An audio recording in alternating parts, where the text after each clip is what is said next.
Hi, and welcome to Audiobook Theater. My name is Jeffrey Kafer, and today I'm going to be reading from the immensely popular series The Frontier Saga by Ryk Brown. This current installment is called I Am Justice, and it's coming soon from Tantor Media, available on Audible, iTunes, and Amazon. This is the actual recording session of the audiobook, so what you hear me record today will be on the audiobook. So you'll see in the corner, you can see the software that I'm using recording, and when I make a mistake, I'll stop, I'll hit a certain entry point in the software, and then I'll keep going. It's called punch and roll. That's how we make audiobooks. So you get a little glimpse behind the curtain. So here we go.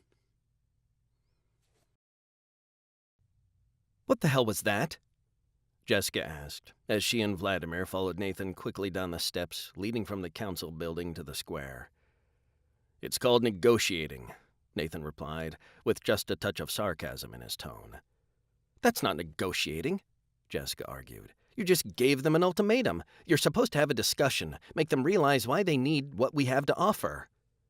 You already explained the risks to them, and I didn't feel like wasting any more time. So you figured you'd insult them all? To them, and I didn't feel like wasting any more time.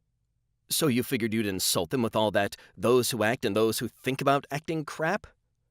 All I did was attach a time limit to your offer, which, by the way, you had no authority to make. I was trying to take advantage of an opportunity before it disappeared, she defended. That's not your job, Nathan scolded, growing angrier by the minute. So I was supposed to just sit by and watch an opportunity to acquire a much-needed resource slip through our fingers? Yes, that's exactly what you were supposed to do. That doesn't make any sense, Jessica argued. Nathan stopped as they approached the Seiki's cargo ramp, turning to face Jessica. It doesn't have to make sense to you, Jess. A command structure exists for a reason, and you're not in command of this alliance. I am. What? You heard me. Nathan took a deep breath, trying to calm down. Look, the Casbons aren't stupid. They know damn well the risks you outlined are real.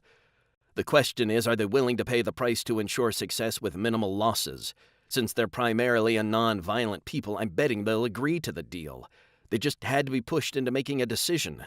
You would have negotiated back and forth with them for as long as they wanted, until they got the deal they wanted. Hell, both Orloff and Imbergia were playing you. They weren't playing us, Jessica insisted. Aristeas had already promised to sell the fighters to the Casbons. He only agreed to bring us along to speak with them because he wants them to survive so he can continue trading with them. Don't kid yourself, Jess. Aristeas brought you along so he could drive up the price by showing the Casbons that he had another buyer willing to pay more. Granted, you striking a deal with the Casbons that increases their chances of survival is an additional win for him, but his primary concern is what he gets for those fighters. As long as we all get what we want, who cares? Jessica defended. What if the fleet had been attacked while you were running around the galaxy? Was it? Jessica asked. No, but what if I had already tasked the forces you'd promised to another assignment? Did you? No. Then what's the problem? The problem is you couldn't have known that, Nathan explained. And you know why you couldn't have known that? Because I don't tell you everything I'm planning or everything Tellus, Cameron, and I discuss. And you know why I don't tell you everything? Because I'm in command and I don't have to tell you everything, nor do I have to explain myself to you. What I expect from you is to follow orders and do your job, which at the time was to protect my sister and her kids.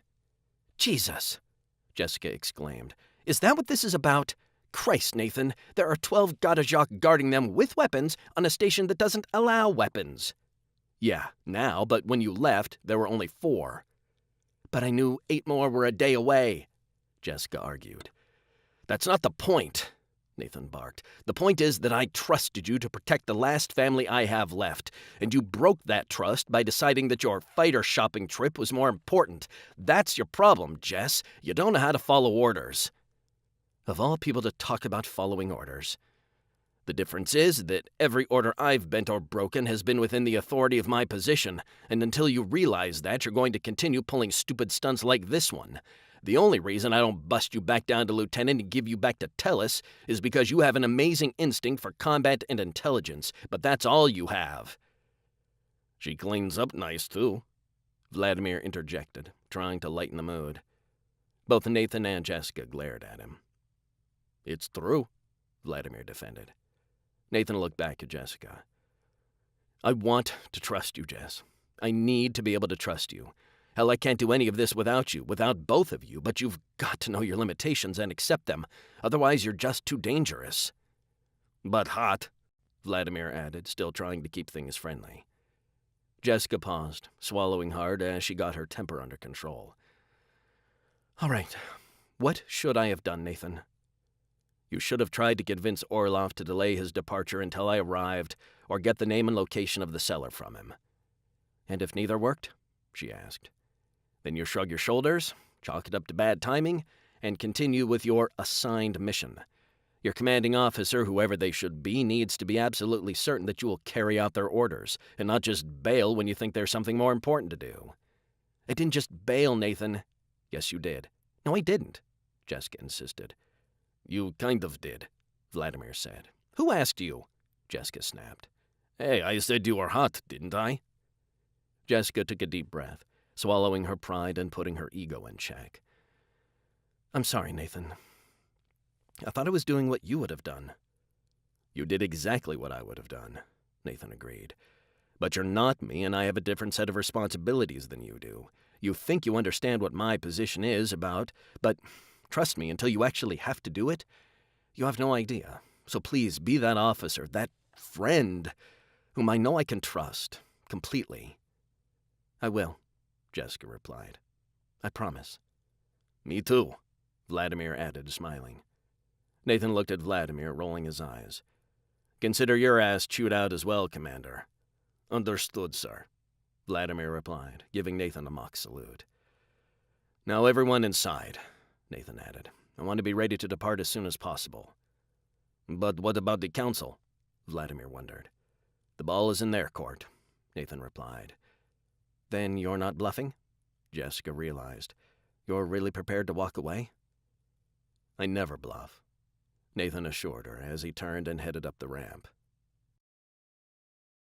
And that's it. That is I Am Justice by Ryk Brown, the next installment in the Frontier saga, coming soon to Audible, Amazon, and iTunes. And that's it. I hope to see you next time here on Audiobook Theater. Thanks for stopping by.